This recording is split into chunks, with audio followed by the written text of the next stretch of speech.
Good morning, everyone. I welcome you in this another session of power system analysis. Today, we are going to study about the fault analysis.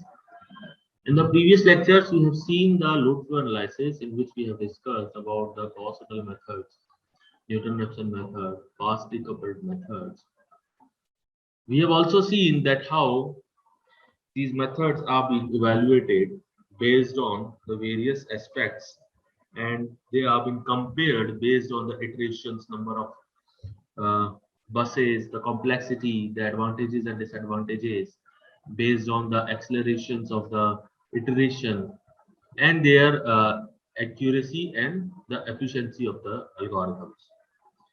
Now, it is very important to understand that we were using the Y-bus matrix in the calculations of the load flow analysis. But we have seen that we cannot use the Y-bus for the analysis in the fault analysis. The reason is that the Y-bus is very limited to the calculations of load flow analysis.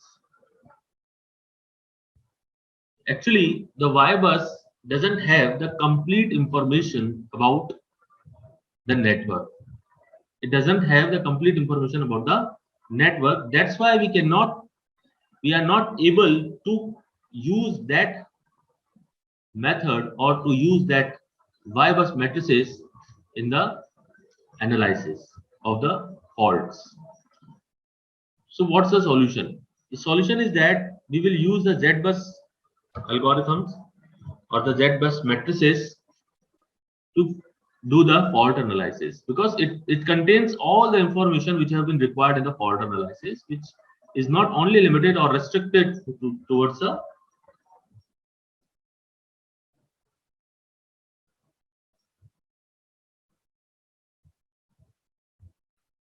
okay.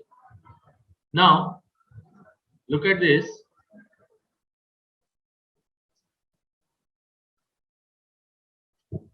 Now, what is the need of fault analysis? We know that when a fault occurs,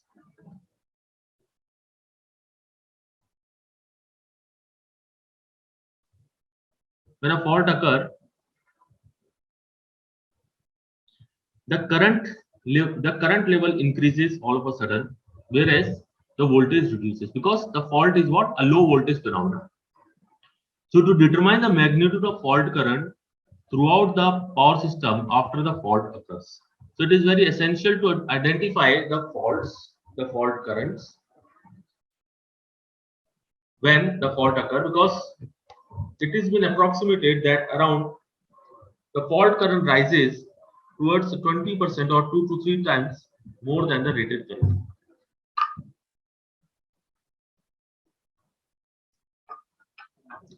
So it is very essential to meet out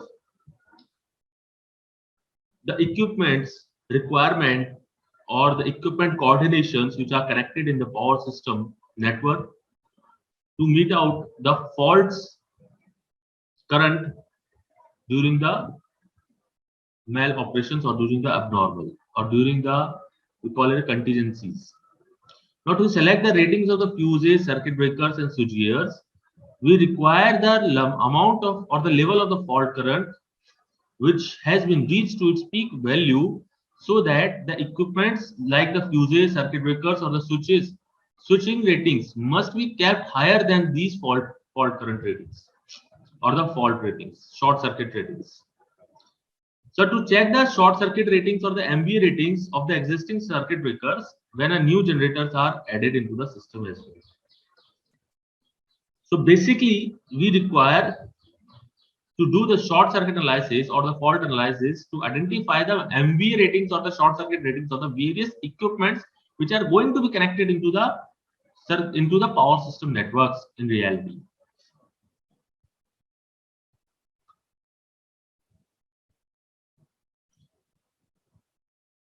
Now, what is a balanced three-phase fault?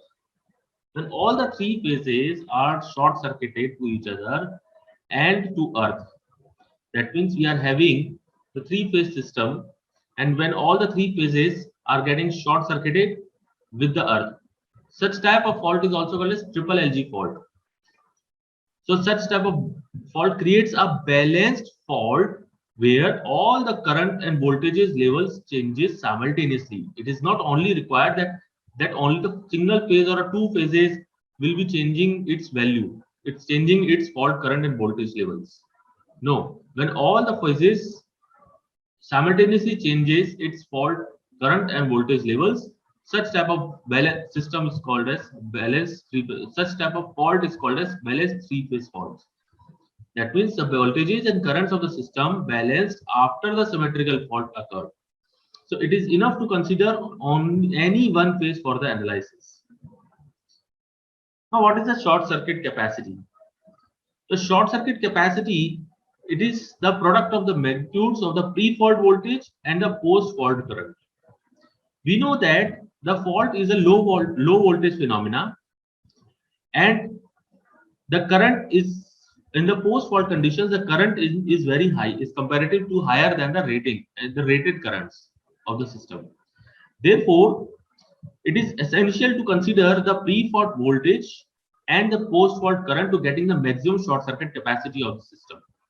It is used to determine the dimension of a bus bar and the interrupting capacity of a capacitor.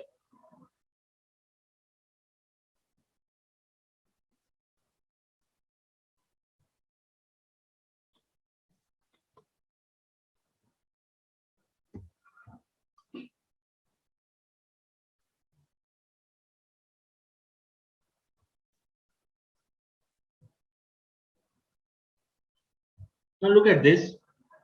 Let triple SCC is the short circuit capacity, which is equal to the pre-fault voltage V naught and the post-fault current, that is your IF. We use a fault current, not the phase currents. Okay, it is important to distinguish the fault current and the phase current. The fault current is quite different with the phase current. The reason is that if you are having a fault only in the single phase, then in that case a phase current will be different from the fault current of the other phases. Okay, for an example, the fault occur at the phase A, then the phase current of the IB and IC will be different than the fault current in the phase A. Is this clear? That's why it is important to keep the distinctions, to keep the fault current, to denote the fault current by IF. Now, what is IF?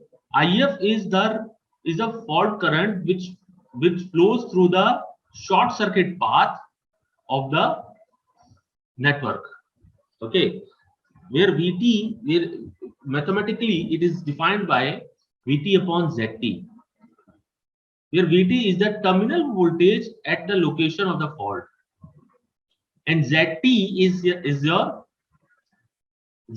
your fault or the terminal impedance, fault impedance or the terminal impedance. Therefore, we can write for a single phase the short circuit capacity can be written as Vt square upon Zt, which is equal to SB single phase upon Zt per unit MVA per phase.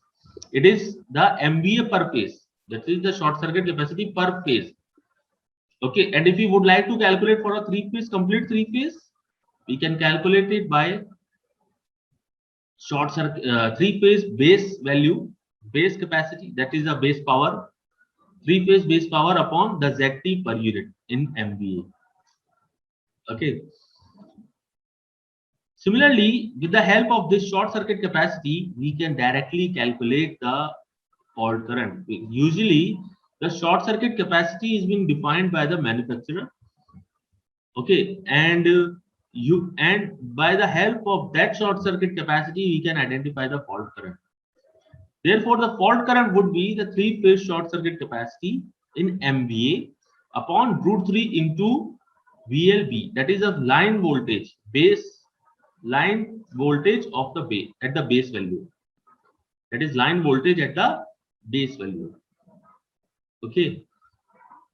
In this way, we can easily calculate.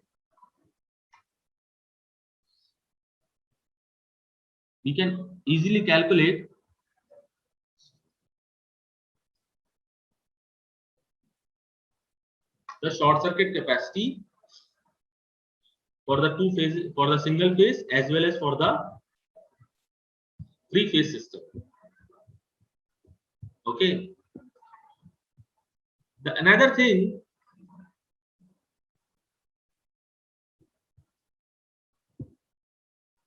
it's the procedure for calculating the short circuit capacity and the fault current. Now we have understand the what is the short circuit capacity and what is the fault current.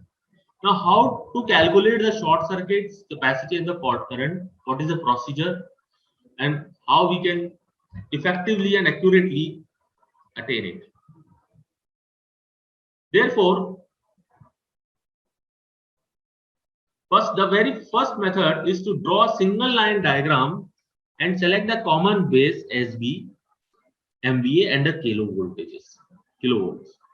That means we have, suppose for an example, we are having a power system network. We have to first of all draw the single line diagram of the network and or the network in which the fault has occurred, and then we select a common base and base power and base voltages for it.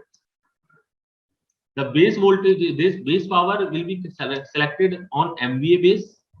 For an example, 100 MVA or whatever is the base arbitrary value which you would like to choose. And similarly, the base kV or the base voltage has to be selected. After this, we have to draw the reactance diagram and calculate the total per unit impedance from the fault point to the source. That is the Thevenin's impedance ZT. We have to draw the reactance diagram and we have to calculate the total per unit impedance from the fault point to the source. In this, we generally apply the Thevenin's theorem to calculate the terminal voltage and the Thevenin's impedance at ZT. That is, we will calculate the VT and ZT using the Thevenin's theorem in this. After this, the next step is to determine the short circuit capacity and the fault current for the given reactance diagram for the given power system network, of which we have drawn the single line diagram and the reactance diagram for the same.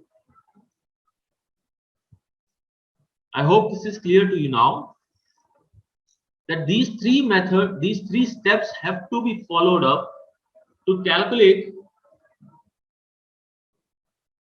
the short circuit capacity and fault currents. Now let's discuss about the algorithms using the bus impedance matrix. I've told you that we will not be using the admittance matrix in calculation of the fault analysis, but perhaps we will be using the bus impedance matrix for the fault analysis. Now, what is the algorithm for it? Just consider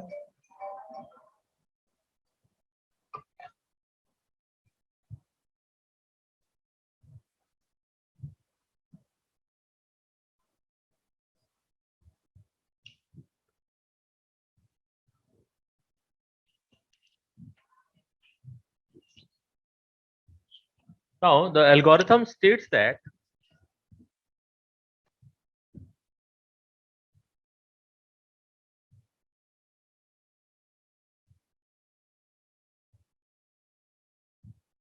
consider a n-bus network and assume that three-phase fault is applied at the bus K through a fault impedance of ZF. Now, the pre-fault voltages at all the buses will be defined by this bus matrix, voltage bus matrix, that is equal to V bus 0 is equal to V1 0, V2 0, so on till Vk 0 and Vn 0, where kth is that bus at which the three-phase fault has occurred. Now, we will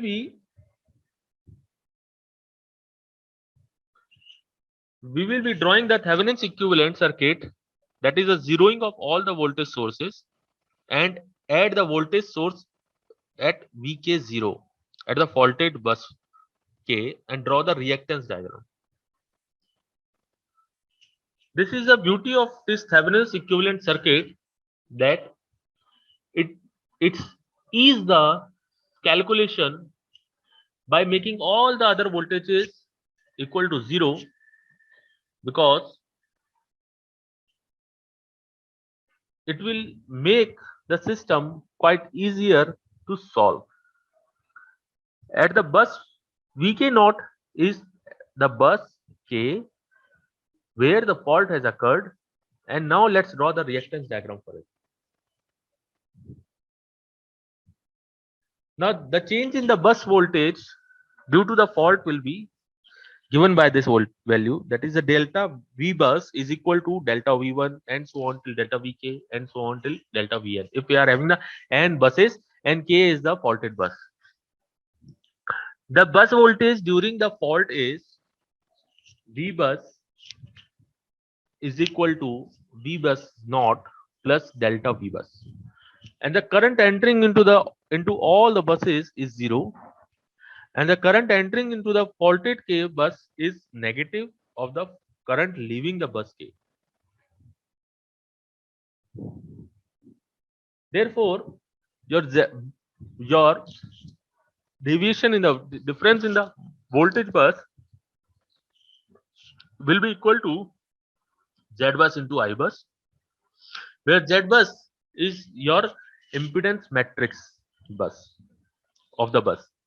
That is Z11, Z1K, Z1N, ZK1, ZKK, ZKN, ZN1, ZNK, and ZNN. If you are having the n bus matrix, if you are having the n number of buses, then the Z bus will be of n cross n, and Z11, ZKK, ZNN are your self impedances, and Z1K, Z1N, ZK1, ZKN, ZN1, and ZNK are your off diagonal elements, are also called as mutual impedances. So when we substitute these values, we will be finding out the fault current will be 0 for all the other value, for all the other buses except for the bus number K, because the fault has occurred only at bus number K. So the current will be existing only at the bus K. The fault current for all the other buses except the bus K will be 0. So when we substitute these values, we will be able to calculate the fault voltage at bus K. That is VKF is equal to Vk naught, that is your pre-fault voltage at the bus number K, minus the fault or the voltage drop due to the current, fault current, that is been defined by the ZKK into IKF. IKF your fault current. Therefore, the fault voltage will be equal to ZF into IK, and the fault current will be equal to P fault voltage upon the sum of the ZKK plus your ZF. Okay, the self impedance of the bus number K plus the fault impedance. Therefore, by this method, it is very easy to calculate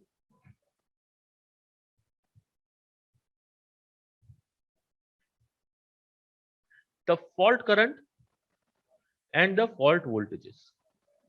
Now, once we have the knowledge of this fault current and fault voltage, it will become very easy for the operator to identify the short circuit capacity or the ratings of the equipments need to be connected to the system.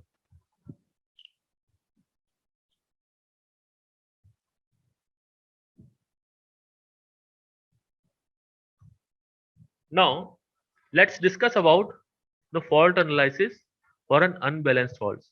Till now, we have discussed for the balanced faults. Now, it is very essential to know the concepts for understanding the unbalanced faults. Now, in the previous section, just right now, we have discussed that what are the balanced faults.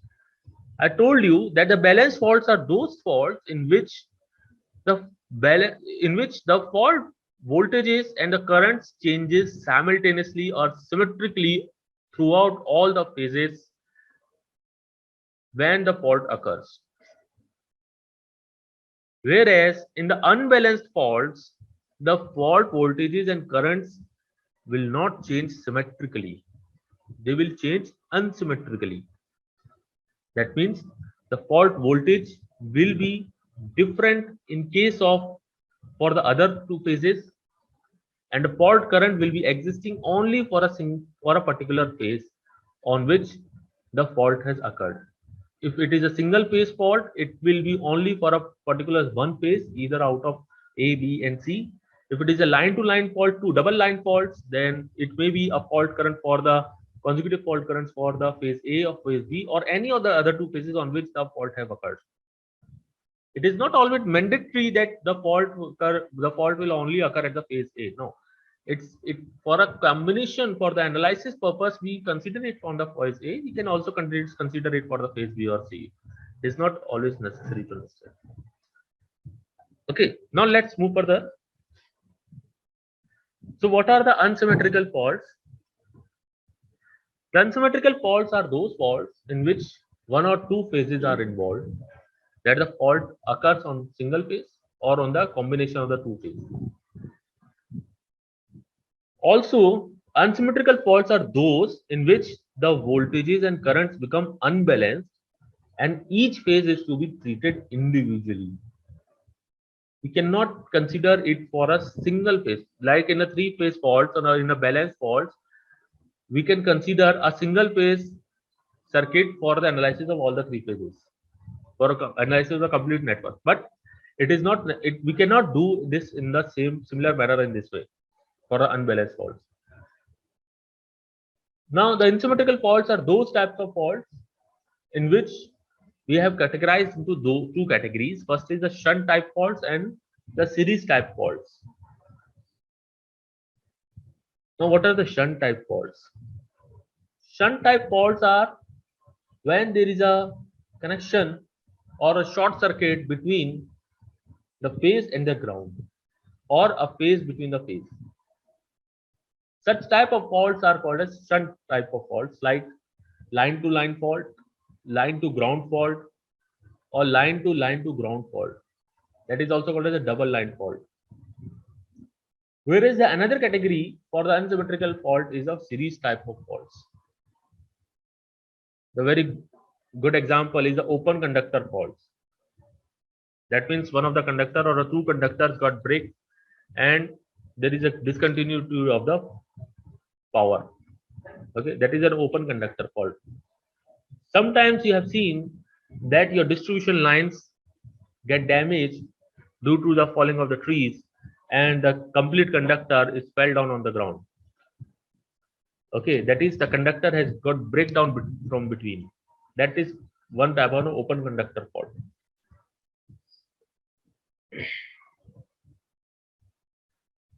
Now, let's discuss about some of the fundamentals of symmetrical components. Symmetrical components can be used to transform three-phase unbalanced voltages and currents to balanced voltages and currents.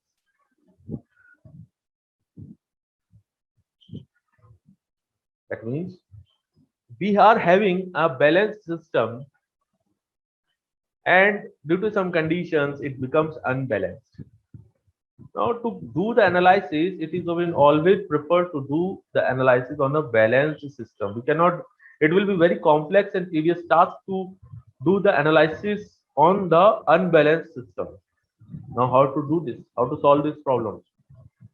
It will be very easy for us if we transform that unbalanced voltages or currents into a balanced voltages or current. And the method used for this is been used as a symmetrical components. Now the three-phase unbalanced phasors can be resolved into the following three sequences: the positive sequence components, the negative sequence components, and zero sequence components. That means we have resolved the three unbalanced phasors into the three sequences. Sequences of what? Positive sequence, negative sequence, and zero sequence. And the components associated with it are termed as positive sequence component, negative sequence component, and the zero sequence component.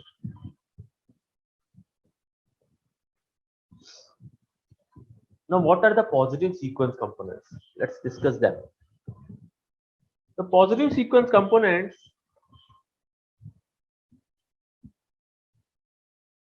These are the three phasors with equal magnitudes, which are equally displaced from one another by 120 degree, and the phase sequence is same as that of the original phasor.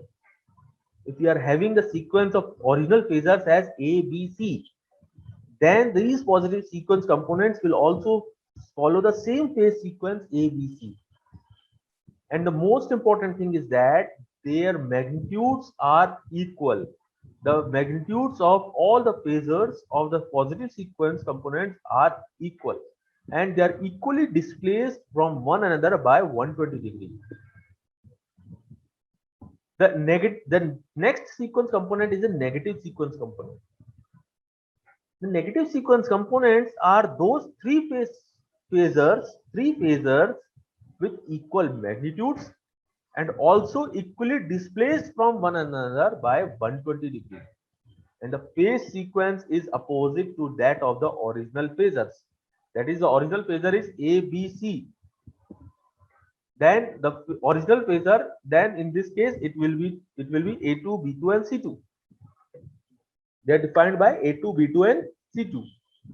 For an example, if the original phasor is anti-clockwise, then the negative sequence components will be clockwise.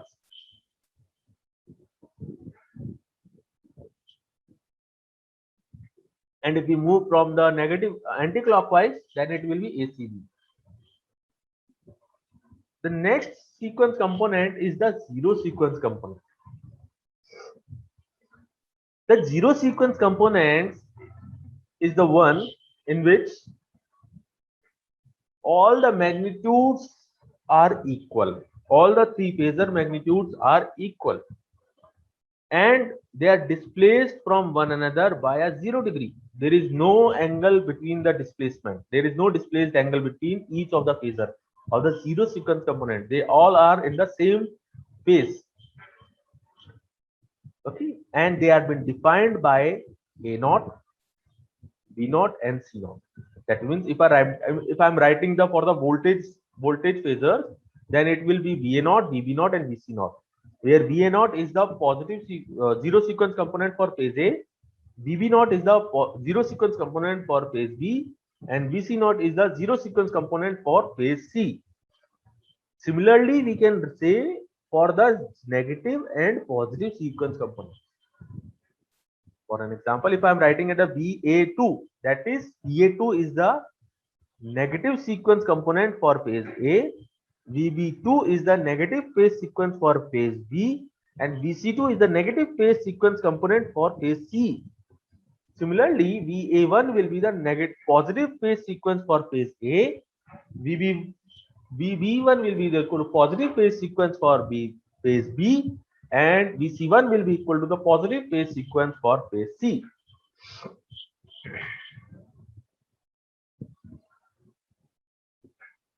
So that was the introduction for the basics. Now let's talk about the relationship between the symmetrical components and the balanced vectors. Now I've told you we are having the three phases, and we are talking about the voltages. First of all, let's the similar fashion we can apply for the current also, but let's discuss with the simple conditions of the voltages. The very phase voltages are being defined as VA, VB, and VC, and we assume that VA, VB, VC are an unbalanced system. They are not balanced. That means their voltages, the magnitudes of the phasors, three phases are not equal. Neither they may have the they have the phase angle of 120 degree. It is not defined. They may be having the different phase angles. Okay. Therefore, I have just for an example consider the phase A voltage. The phase A phasor voltage VA have been divided into three components, that is the positive, zero, positive, and negative. That is, look at here. Look at this. This have been defined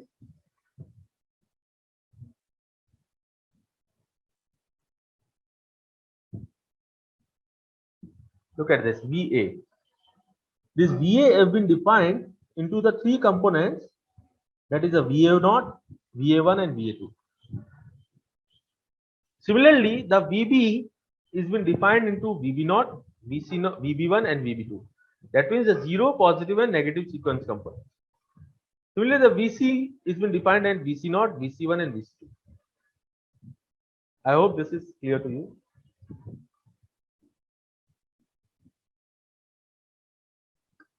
Now, I've done nothing, but I've written them into the matrix form. I've written them into the matrix form where VA, VB and VC are your unbalanced phasors, and VA0, VB, VA1 and VA0 are your balanced phase components, symmetrical components. Now, what is this A? A matrix. That is your matrix with a component of alpha. This alpha component is called as the balancing factor. It is also called, sometimes called as a balancing factors. That is the relationship which is established between the various components of the positive, zero and negative sequence components for a particular phase, which makes them balanced. Okay. Here where alpha is nothing, is having a value of magnitude of 1 and angle of 120 degrees. Angle of 120 degrees.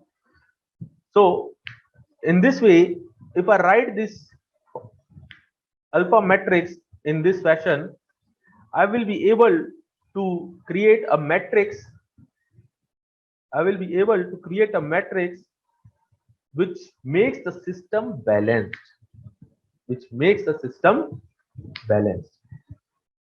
Similarly, we can obtain for currents also. Similarly, we can obtain the values for the currents also. Now, let's talk about the sequence impedances. Now, these are the sequence impedances, are the impedances offered by the power system components to positive, negative, and zero sequence currents. That means if in a network, in a positive sequence circuit, the positive sequence current will be flowing, and the impedance offered by that positive sequence current will be called as a positive sequence impedance. Okay. Similarly, it is common for all the other two components also. That is the negative sequence component and the zero sequence components. So if we talk about the positive sequence impedance, it is the impedance of a component, and the positive sequence currents alone are flowing, and this happens only in the positive sequence circuit. Negative sequence impedance are the impedances of the component when the negative sequence currents are alone flowing in the network, and zero sequence impedance are the components when the zero sequence currents are alone flowing into the network.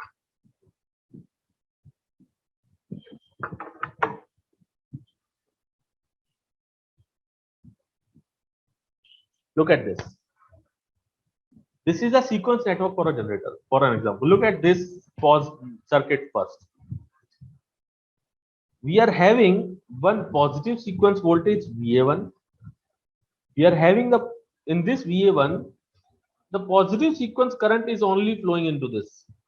We do not have any other current component in this. Only the positive sequence current component is flowing into this circuit. So we can say that the positive sequence, this impedance Z1 is your positive sequence impedance.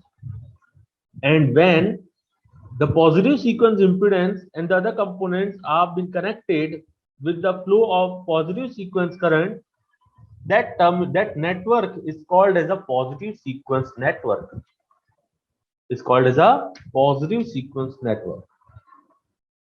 Similarly, look at this network. In this network, only the negative sequence current component is flowing to the circuit,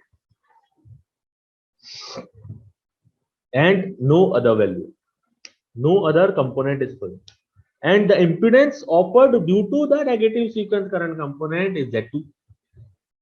And that's why when we interconnect these networks and components only with reference to the negative sequence, that network is called as a negative sequence network. Similarly is for the zero sequence network. Okay. Now look at this. This is an example for the sequence network for a generator. It is very essential to understand that in the positive sequence network, only only this network for a generator will be consisting the generated EMF component for phase A. That means we are only defining for the phase A. We will be only I've told you in the previous section also that we can do the analysis for a per phase basis only when the system is balanced. Now, with the use of these symmetrical components, we have made the system balanced. We have made the unbalanced system into a balanced system. Now, that's why we can do the per phase analysis now. That's why we can do the per phase analysis. That's why we have created only the per phase sequence circuit for phase A. And in this case, only the per phase sequence circuit for the positive sequence network will be consisting the EMF generated by the generated by the phase A component. This is clear. That's why it is written over EA. I think this is clear now. Now, similarly, for the sequence network for the generator, for the negative sequence in the zero sequence networks, the generated EMF will not be considered. Only the negative components, impedances and voltages and currents will be included into the network for the negative and zero sequence network. Okay, we will not include the generated EMFs or the induced EMF. It is also called as the induced EMFs in the negative sequence networks and the zero sequence networks. That means this will be considered only in this one and will not be considered in these two sections. I hope this is clear. Mark it in a star. This is very important to keep the concept. Put in a 3 star in this. Okay. Mark 3 stars in this section because it is very important to keep in mind, because otherwise the students, what does they make the mistake that they include the induced EMF again and again in all the network sequence, in all the sequence network.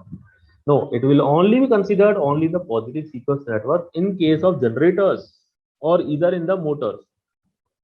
Okay, either in the generators or in the motors. We will consider the induced EMF only in case of positive sequence networks. Okay. Look at this. This is a sequence network for a transmission line. This is a sequence network for a transmission line. We do not have any induced EMFs in the transmission line. Okay, that's why the positive sequence network, negative sequence network, and zero sequence networks will not contain any of the induced EMF component. Only the impedances associated with the positive, negative, and zero sequence components will be included into the networks. Okay. That means if I write the Z1, Z2, and Z0 are your positive, negative, and zero sequence impedances calculated from the Thevenin's network. Okay, is the one. It is a Z1, Z2, Z2. VA1, VA2, and VA0 are your positive, negative, and zero sequence voltages. IA1, IA2, IA0 are your positive, negative, and zero sequence currents for phase A. Similarly, we can identify, if we have the knowledge of phase A components, if we have the knowledge of all the phase components for a positive phase sequence component for a phase A, it will be very easy for us to calculate for the other two phases, for the phase B and phase C, just by using the alpha operator. Because what does the alpha operator does? It rotates the reference. It rotates the reference phasor by an angle of 120 degrees, keeping the magnitude same. Keeping the magnitude same. So whatever you multiply it by a 1, it will always remain same. That means why we are having kept the alpha operator magnitude 1, because whatever has been multiplied with that vector, it will keep the it will keep the vector with the same magnitude. It will not change. But yes, it will change its phase. It will change its phase angle by a 120 degree. Is this clear? Now look at this.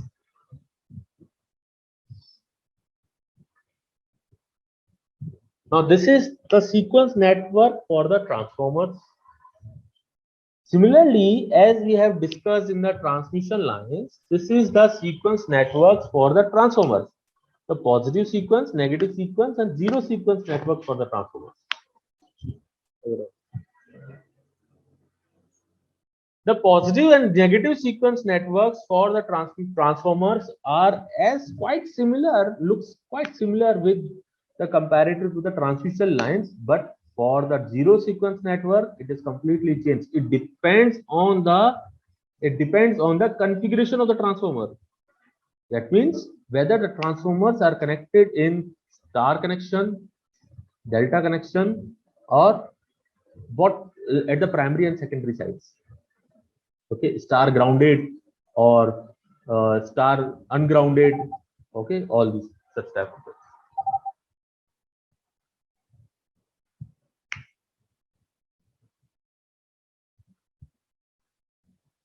Equals to. That means if a single line to ground fault, that is an LG fault, occur on a three-phase isolated neutral system, then how the potentials of the healthy phases will be equal to? It will be equal to root 3 volts. It will be equal to root 3 volts. We have seen that how we have calculated. For a three-phase system, when we are converting it into the neutral voltages, then it gives me the solution this way. Now, second question: if all the sequence voltages at the fault point in the power system are equal, then the fault is a. We know that then the fault sequence voltages, the fault in point are equal. Then the fault is what type of? It is a double line to ground fault. We will discuss this again in the unsymmetrical faults as well. Now, zero sequence current of the generator of a line to ground fault is 0 J 2.4 per unit. Then the current through the neutral during the fault would be calculated. Calculate it, and I am giving you 2 minutes for this. Calculate the solution. It's very easy.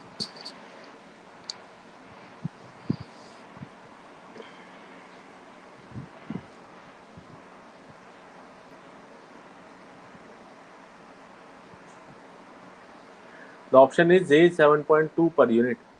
How it is coming? The line to ground fault current is the zero sequence current is given for an LG fault, and a neutral fault during the current has been given has been asked. Now obviously it is 3 times of it. It is 3 times the IA naught. So the IA naught is given, the fault current is been asked, then fault current will be equal to 3 IA naught. That means when we multiply the 2.4 24 into 3, it will be giving you the 7.2 per unit. Now the severity of the line to ground fault and the three-phase fault at the terminal of an unloaded synchronous generator is to be assumed if the terminal voltage is 1 per unit and Z1, Z2 are 0.1 per unit and Z0 is 0.02 per unit, 0.5 per unit for the alternator, then the required inductive reactance for the neutral grounding is to be calculated. A three-phase fault or symmetrical fault is occurred. The line to ground and a three-phase fault at the terminals of an unloaded synchronous generator. It is important. So if the terminal voltage is given, Vt is given to you, Z1, Z2 and Z0 are given to you, then how you will be calculated? It will be nothing but Vt upon Z1 plus Z2 plus Z0. Okay, so Vt is given how much? 1 per unit upon Z1 plus Z2 plus Z0. It will be giving me 0.0166 per unit.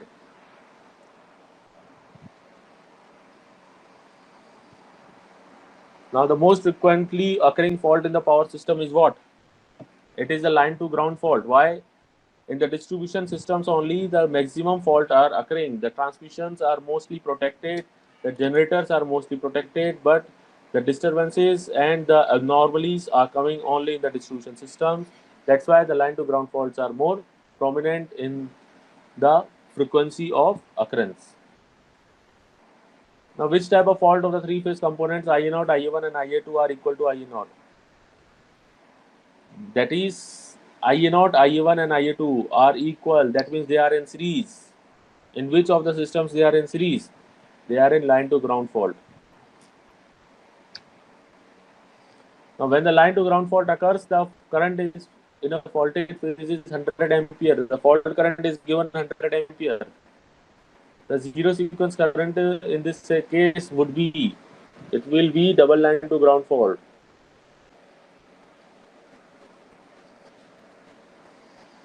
Now, in which type of fault the positive sequence and negative sequence voltages are equal? That is, the VA1 and VA2 are equal. They are equal in the double line to ground fault because they are connected in parallel. The positive and negative sequence components are connected in sequence circuits are connected in parallel double line to ground faults. That's why their voltages are also equal. The fault analysis in power system, symmetrical components are used because they give a sequence network, do not have mutual couplings.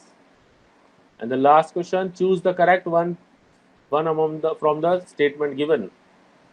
There is a minimum sequence voltage and maximum negative sequence voltages at the fault point. No, it is not right. Why?